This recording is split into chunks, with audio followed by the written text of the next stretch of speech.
In my lovely, wonderful people. In fact, an elder statesman has come out to say if Buhari, or I beg your pardon, Tinubu wants to be honest and sincere, he should go after El-Rufai. He said, what are we saying? El-Rufai in this country openly confessed that he knew where the bandit came from. He paid them Kano state money or Kaduna state money, according to him, to stop them from killing. This is General Zami who is speaking about El-Rufai, saying that, if Tinubu wants to be honest, he needs to go and investigate his friend. Some say that's why Tinubu, tried to ensure that he does not participate in his government. So you see, these people know what they are doing. They should not deceive us or put us in the middle. Please don't forget to give us a thumbs up, like us, share, subscribe. General Zimani, the former military general of Rivers State, revealed that it was ineffective for the former Kaduna State Governor El-Rufai to pay bandits to put an end to state murdering rampage going on. General Zamin made this known in an interview with Arise TV, where he spoke about the past governor of Kaduna State, El-Rufai. How El-Rufai said to the whole world and anyone who cares to listen when he assumed office. He confessed that he knew where the bandits came from. He went to where they were to pay them money, according to him, to stop the killing to stop the killing of southern Kaduna people, which made the situation grew worse. Could it be that he went to tell them to do the otherwise and he's saying something else? In the end, he left the state more divided on tribal and religious line. I said somewhere in a recent interview that southern Kaduna, many families compound both have Muslims and Christians, and in some instances, traditional rulers in the region where El-Rufai went to plant discord, they all live together as one. When it is a Christian celebration, they all celebrate. When it's a Muslim celebration, they all celebrate. They marry, they intermarry, and they live their life. But El-Rufai came in and destroyed all that. If Tinubu really wants to end insecurity, he needs to go back to the drawing board and ask these people real questions. Or, am I mistaken? Did I miss out something?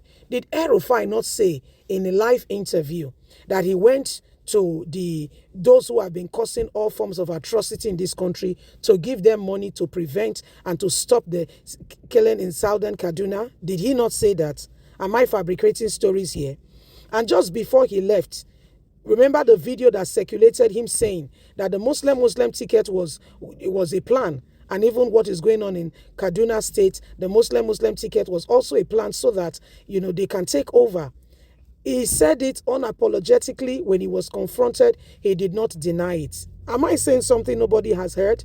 So if Tinubu's government really wants to fight insecurity, he needs to take the bull by the horn. Everyone that needs to be arrested, investigated, and prosecuted, the law must take its full course for this to come to an end, because it's like a case of one trying to sweep water out of a boat and the one behind is pouring in more water. How do you reconcile all of this? Let's be honest. If Tinubu wants to fight insecurity, he should know what to do. He's not part of it, but he should confront the real people and get this matter settled once and for all. He may not have many friends and he may make many enemies, but guess what? The Nigerian people will love, trust, and respect him. He will not need to campaign for 2027 if he can end insecurity. Well, I will tell you something. He may not need to campaign in some quarters, but the powers that be will want to also frustrate him. So, and I'm not saying that to say he should not rise up for what he should. No, no, no. By all means, no. By all means, no. In this country, many people from the north will tell you, oh, no, they should not touch the bandits. They were the ones that advised and brought up the matter that they should do what we call a repentant bandit program for grown men who engage in all kinds of illegality, kidnapping for ransom, raping, murdering, and you say they should not be in prison. The government should find a way to negotiate with them. So if that should be like the highest form of treason and wickedness going on in the land, if they cannot be punished by being arrested, prosecuted, and dealt with the full route of the law, why is any other person in prison for lesser crime? Because it's easy for us to say, this, that. If we want to really end insecurity, people know where to turn to. But are they doing it? And why? You know why? I'll tell you the number one thing. Religion. The affiliation with religion? Recently, EFCC was pursuing a case. They were pursuing an issue, and they discovered that a religious body, which they did not reveal, whether Christians or Muslims, that there was a fraud of about 7 billion. And when they tried to hold the religious leader, they quickly got themselves armed with what we call, we immediately got themselves armed with, police warrants that they should not search them. So who is deceiving who here? Important that we tell ourselves the truth if we really want to get past this very state that we are in and ensure that truth becomes our watchword. Nigerians have suffered a lot. To start with bad leadership, much more going on. No. It's beyond words can put together. So if, getting rid of insecurity, at least bringing it to a minimal level so that investors can feel safe to come into the country and invest is a way to go, then let's start with that. All this pretentious game we are having because we want to cover some people, we want to hide some, it's unnecessary, totally, completely unnecessary. TINUBU knows that if he wants to do the right thing, he knows what to do. But again, he's scared of making enemies. He's scared of what will follow and all that.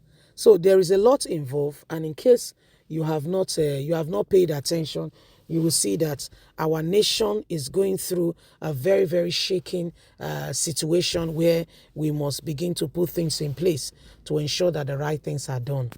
Nobody should sit back there, fold their arms, and assume that all is settled. Because right about now, Nigerians need answers. How did we get here? Where are these people coming from? Are there other nations infiltrating into Nigeria, and because of religion, because of affinity, we are holding and aiding them to continue when we are affiliating with them to continue to cause disaster in our own land? We must think about these things. We must, if we want to move forward. So leave us a comment. Don't forget to like us, share, subscribe. Click on the notification button so you can get all our latest news so that we can move forward, advance, and make real tenable progress. Yes? God bless. Have a fantastic day. Bye for now.